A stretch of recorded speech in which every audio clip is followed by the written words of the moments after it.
Hi అండి. తోటకూరకాయలు పులుసు పెట్టుకుందామండి. మసాలా ముద్ద వేసుకున్నాం. ధనియాలు, జీలకర్ర, ఎల్లుల్లిపాయ వేసి ఉల్లిపాయ వేసి వేపుకున్నానండి.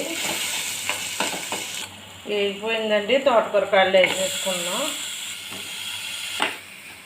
ఇది బాగా వేగితేనండి బాగుంటుంది. ఉప్పు వేసుకుందామండి.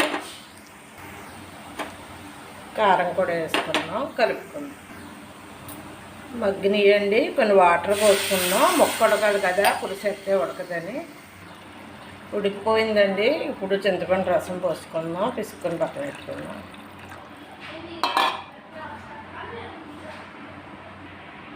ఒకసారి కలుపుకొని కూర మూత వేసుకున్నాం. కొత్తిమీర జలుపుని దించేసుకున్నాం.